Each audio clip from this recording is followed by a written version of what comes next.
Hello class, I welcome you all to this session. This session we are going to discuss about business services. So business services are basically classified into five categories: banking, insurance, transportation, warehousing and communication. So business services are used by business enterprises for conduct of their activities. So banking deals with fund procurement, overcome problem of finance. That is, business world would require a lot of funds to actually run the show. So banking aids in procurement of those funds and overcome problem of finance. The second one is insurance. Insurance, the provision against risk. There is a provision against risk because business world has a lot of risk that needs to be overcome. Okay, so it is like a hedge against the risk for a premium payable by the business concern. The third one is transportation, movement of raw materials and finished goods, creates place utility. So transportation, there is a movement of raw material and finished goods which creates place utility. The fourth one is warehousing, overcome problem of storage, creates time utility. You are aware that a lot of raw materials is being stored in warehouses, a lot of finished goods is being stored in warehouses for various purposes. So once it is being stored, whenever there is demand, the uh, transportation helps in procuring the products and transferring it to the concerned demand areas. The fifth one is communication, uh, quick exchange of information, electronic media.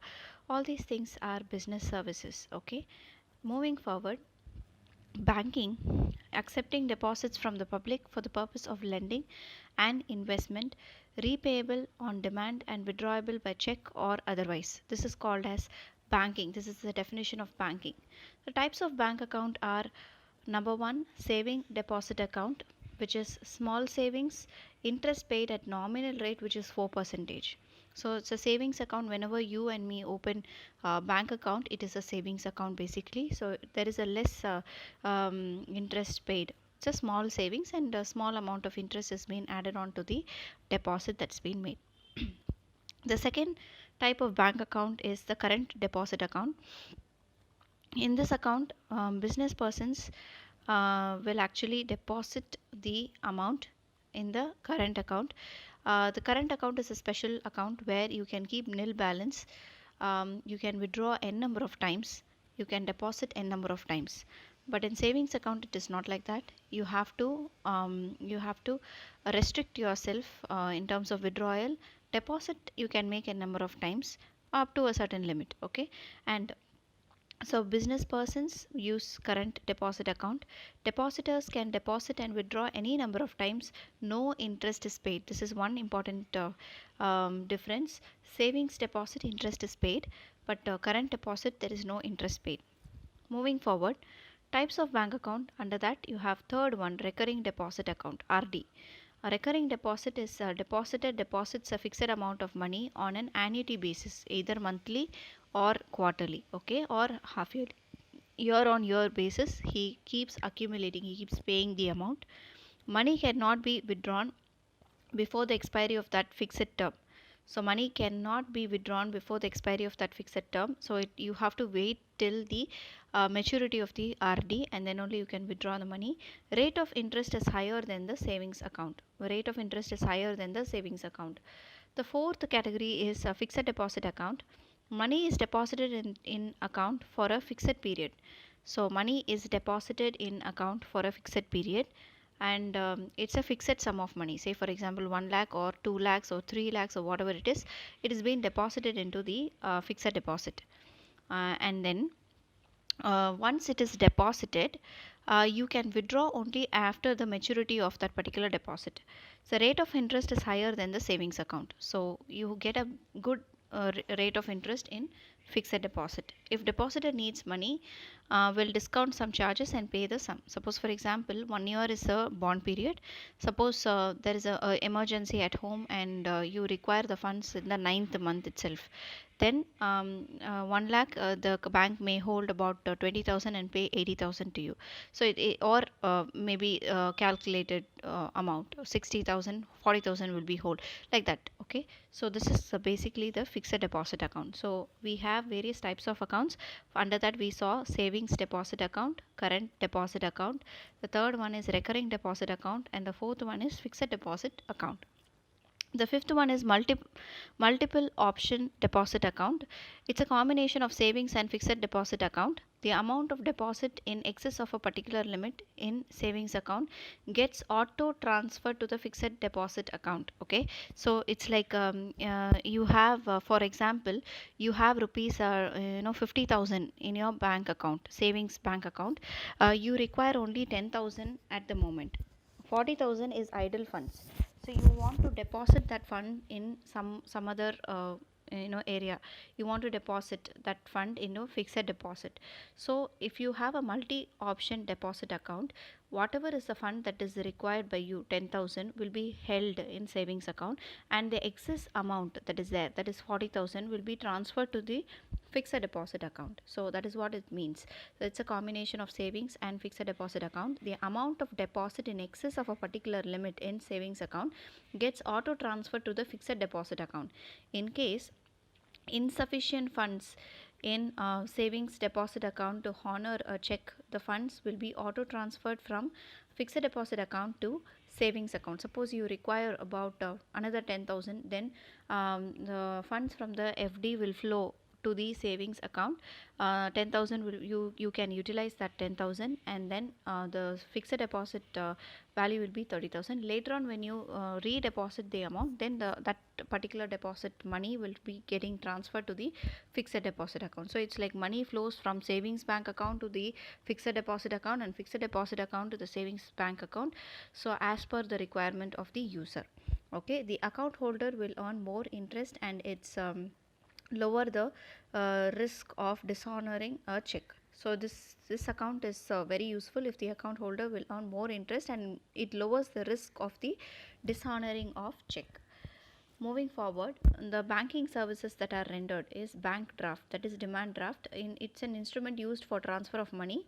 After depositing the amount in the bank, anyone can get DD, that is the demand deposit. Then commission is charged for the same for the services that is being provided by the bank. The second one is the bank overdraft. Current account holder can withdraw over and above the balance in his account. The customer to pay interest on the overdraft. Interest rate is lower than on cash credit.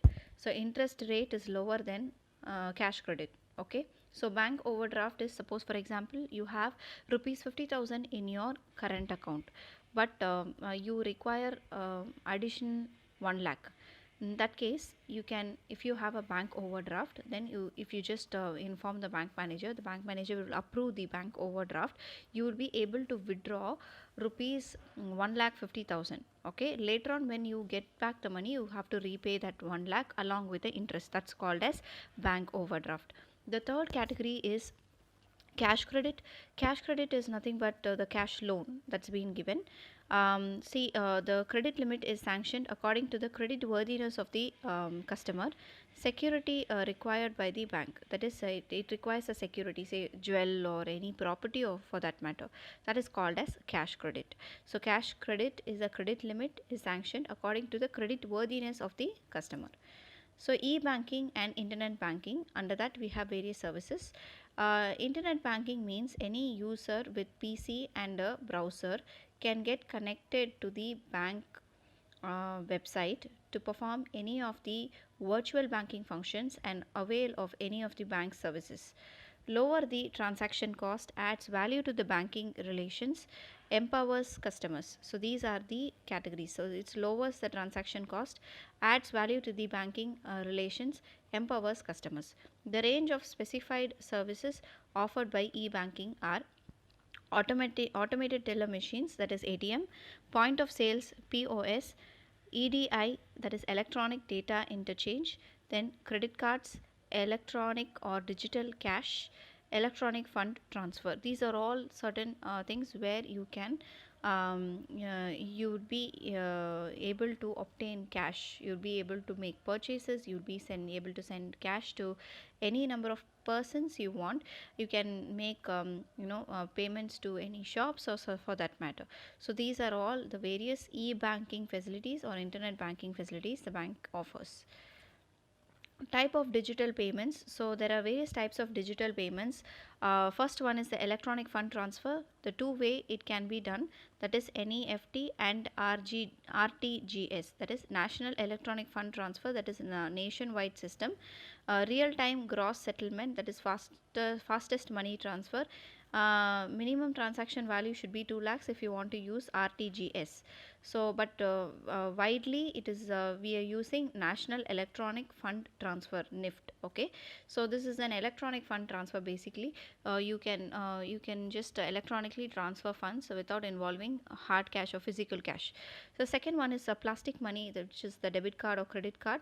95% of online transactions are done through the credit cards. So this is one information. Then the third one is digital cash, that is e-currency or e-money or e-cash.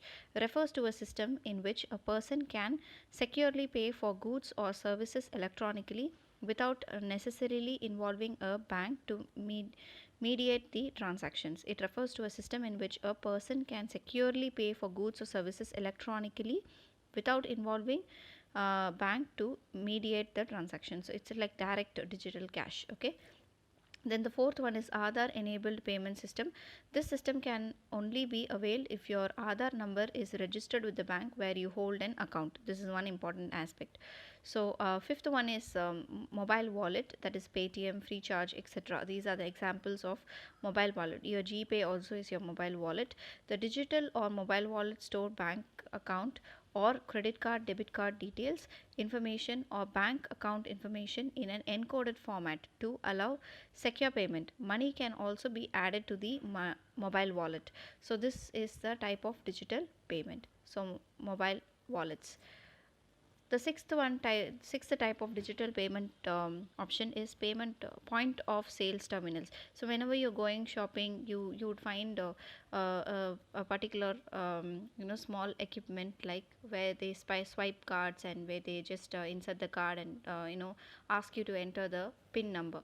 So this is a particular point of sales terminals. It handheld device that reads banking cards. There are different types of point of sales terminals, like physical point of sales kept at shops and stores, mobile point of sales through tablets and smartphones, virtual point of sales, web-based application to process payments. Okay, so these are all the types of digital payments. Moving forward, we are going to look into the postal and telecom services. Postal services are basically mail post, that is physically transporting documents and other small packages. So it's like a parcel and things like that. So physically transporting documents and other small packages. It's like small packages. Parcel is like a little larger one. Okay, sending goods like books, garments, cell phones, etc. The second category is the registered post. It ensured that the mobile is delivered to the addressee, otherwise it should come back to the sender. So it is registered post ensured that the mobile mail is delivered to the addressee. Mail, not mobile, sorry. Mail is delivered to the addressee, otherwise it should come back to the sender. So it's like you register the post, you are sure that it reaches to the concerned person whom you are sending. If that person is not available and the person cannot be reached, then the parcel or the post, whatever you are sending, will be handed to you back. That is called as registered post. Then we discussed what is parcel. It's like sending goods like books, garments, cell phones, etc. And fourth one is the speed post. Mail reaches the addressees as fast as possible. So it's like speed post. Its mail reaches the addressee as fast as possible. So it's like a speed post. Then coming forward to the telecom services, you have cellular mobile services involving voice and non-voice messages, data services, etc. Then radio paging services, affordable means of transmitting information to person even when they are mobile. So it's like radio paging services, it's like affordable means of transmitting information to persons even when they are mobile. So it's like pager system. Previously it was there, but now this system has been completely eradicated with the advent of smartphones. Then fixed line services, it's like your landline facilities, where you have voice and non-voice messages and data services, which are essentially one-way entertainment related services. It's like fixed line services, cable services basically. Then fourth one is cable services, linkages and switching services within a licensed area of operations to operate mm, media services, which are essentially one way entertainment. So again it's like one way cable services. Okay, it's like wired services. Fixed line services are more or less same like a cable services only. Okay, and the fifth one is VSAT services, that is very small PATUS terminals, is a satellite based communication services, highly flexible and reliable communication. DTH is direct to home. One can receive media services directly through a satellite with the help of a small dish antenna and a set-top box. So these are the telecom services that are provided by the telecom industries networks. So we have detailedly discussed what are the postal and telecom services and the type of digital payments, e-banking, and we have discussed banking services as well as the various types of bank accounts, and we know what is the term called as banking. So I'll just you know we'll look into the next aspect, insurance, in the next video. Thank you, class.